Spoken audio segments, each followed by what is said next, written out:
పెద్ద నోట్ల రద్దుతో బ్యాంకు ఉద్యోగులకు ప్రాణాల మీదకొస్తోంది. పాత నోట్లు పని ఒత్తిడి గుండెపోట్లు తెప్పిస్తున్నాయి. భారీ క్యూలను మేనేజ్ చేస్తూ అన్ని రకాల పనులు చేయాల్సి వస్తోంది. 2 వారాల నుంచి దించిన తల ఎత్తకుండా కంప్యూటర్లతో కుస్తీ పడుతున్నారు. బ్యాంకు సిబ్బంది కష్టాలపై స్పెషల్ స్టోరీ.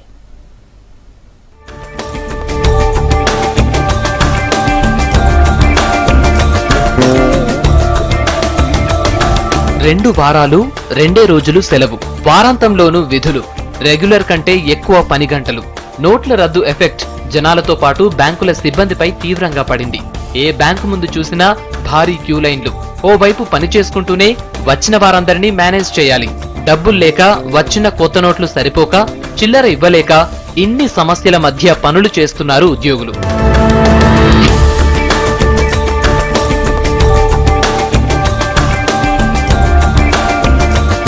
ఎస్బీఐ ఒకటే 13 రోజుల్లో 9,000 కోట్ల రూపాయలు జనాలకు అందించింది. ఈ నెల 12 నుంచి 14 వరకు ఉదయం 7 గంటల నుంచి తెల్లవారుజామున 2 గంటల వరకు విధులు నిర్వహించారు బ్యాంకు ఉద్యోగులు. నోట్ల రద్దు అకౌంట్ సిబ్బందిపై మరింత ఒత్తిడి పెంచింది. నోట్ల ఎక్స్చేంజ్, పాత నోట్ల డిపాజిట్స్, కొత్త నోట్ల విత్డ్రాలు, ఇలా అన్నీ కలిపి ఉద్యోగులకు పని పెరిగింది. కొన్ని బ్రాంచుల్లో పని ఒత్తిడి తట్టుకోలేక కొందరు ఉద్యోగులకు గుండె సంబంధిత ఇబ్బందులు వచ్చినట్లు తెలుస్తోంది.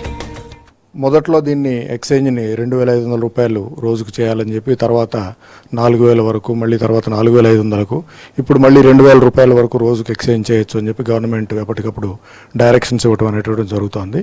బ్యాంక్ కస్టమర్లు అదేవిధంగా వేరే బ్యాంక్ కస్టమర్లు కూడా అన్ని బ్యాంకులకు వెళ్ళటం, అక్కడ ఈ ఎక్స్చేంజ్ చేసుకోవడానికి ప్రయత్నం చేయడం అనేటువంటి జరుగుతోంది. ఈ డిమానిటైజేషన్ సందర్భంలో ఉన్నటువంటి ఎక్కువగా సర్క్యులేషన్లో ఉన్నటువంటి నోట్లు చెల్లకుండా పోయినటువంటి సందర్భంలో వాళ్లకు కొత్త నోట్లు డిస్ట్రిబ్యూట్ చేయాల్సినటువంటి అవసరం కూడా బ్యాంక్ ఎంప్లాయీస్ మీద చాలా ఎక్కువగా పడింది. కొన్ని చోట్ల ఒక 4-5 గంటలు ఎక్కువగా కూడా ప్రతిరోజు పనిచేయడం అనేటువంటి జరుగుతోంది. నగరంలోని ఎస్బీహెచ్ గన్ ఫౌండరీ బ్రాంచ్ లో 82 మంది ఉద్యోగులున్నారు. పాత నోట్లతో ఎలర్జీ వచ్చి 4 ఉద్యోగులు ఇబ్బంది పడుతున్నారు. ఈ బ్రాంచ్ లో 13 రోజుల్లో 50,000 మందికి మనీ ఎక్స్చేంజ్ చేశారు. మా దగ్గర కూడా స్టాఫ్ అండి, వాళ్ళు ఇన్ఫాక్ట్ మాస్క్ కట్టుకొని పనిచేస్తున్నారు. 2-3 స్టాఫ్ సిక్ అయ్యారు because of the dust allergy. Notes count చేసేటప్పుడు అందులో నుంచి ఓల్డ్ నోట్స్ కాబట్టి అది ఎన్ని సంవత్సరాల నుంచి వాళ్ళ దగ్గర ఉన్నాయో తెలియదు కదా. సో దాంతో డస్ట్కి వాళ్ళు సిక్ అవ్వటం కూడా జరిగింది. సో ఒకరోజు ఏం చేస్తామంటే మధ్యాహ్నం వరకు కొంతమంది క్యాషియర్స్ ఇచ్చి ఆఫ్టర్నూన్ సెషన్లో వేరే క్యాషియర్ ఇచ్చి, సో దట్ వాళ్ళ మీద అంత వర్క్ లోడ్ పడకుండా వాళ్ళ ఆరోగ్యం కూడా మేము చూసుకుంటున్నాం. అట్ ది సేమ్ టైం కస్టమర్స్కి కూడా వీలున్నంత వరకు వాళ్ళకి ఇబ్బంది లేకుండా బయటకు వెళ్తే వాళ్ళు డే టు డే అవసరాలకు ఇబ్బంది పడకూడదని మా వంతు యాజ్ ఎ బ్యాంకర్ మేము మాక్సిమం వాళ్ళకి సౌకర్యం కలిగేటట్టు చేస్తున్నాం. రాష్ట్రంలో 1,500,000 బ్యాంకు ఖాతాలున్నాయి. రూరల్, అర్బన్ ఏరియాలో ఉన్న బ్యాంకు శాఖల్లో సరిపడా సిబ్బంది లేకపోవటం, జన్ ధన్ ఖాతాలు, రెగ్యులర్ ఖాతాలకు డిపాజిట్లు పెరగడంతో ఉన్న సిబ్బందిపైనే మరింత భారం పడింది. బారులు తీరిన జనాలను కంట్రోల్ చేయడానికి సీజీఎంలు, ఏజీఎంలు, బ్యాంక్ మేనేజర్లు కూడా రోడ్లపైకి రావాల్సి వచ్చింది. ఎంప్లాయీస్ మీద కొంతవరకు ప్రెషర్ అనేది ఉన్నదైతే కూడా సిస్టమేటిక్ గా మేము చేశాము కాబట్టి ఆ ప్రెషర్ అనేది కొద్దిగా తక్కువ ఉందనేది మనం చెప్పచ్చు.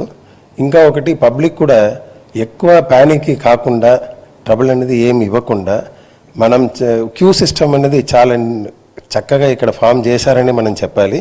తెలంగాణ స్టేట్ మొత్తంలో పర్టికులర్లీ హైదరాబాద్, సెకండ్రాబాద్, ట్విన్ సిటీస్లో మనం చూసినది ఏంటంటే ఎక్కడ ఏ రకమైన గొడవ అనేది లేకుండా అందరూ చక్కగా క్యూ సిస్టమ్ అనేది ఫామ్ చేసి నీట్గానే తీసుకుని వెళ్ళారని చెప్పి మాత్రం చెప్పాలి. పెద్ద నోట్ల రద్దుతో గతంలో ఎప్పుడూ లేని కొత్త సమస్యలు ఎదుర్కొంటున్నారు ఉద్యోగులు. రెస్ట్ లేకుండా గంటల కొద్దీ పనిచేయడంతో అనారోగ్యం పాలవుతున్నారు.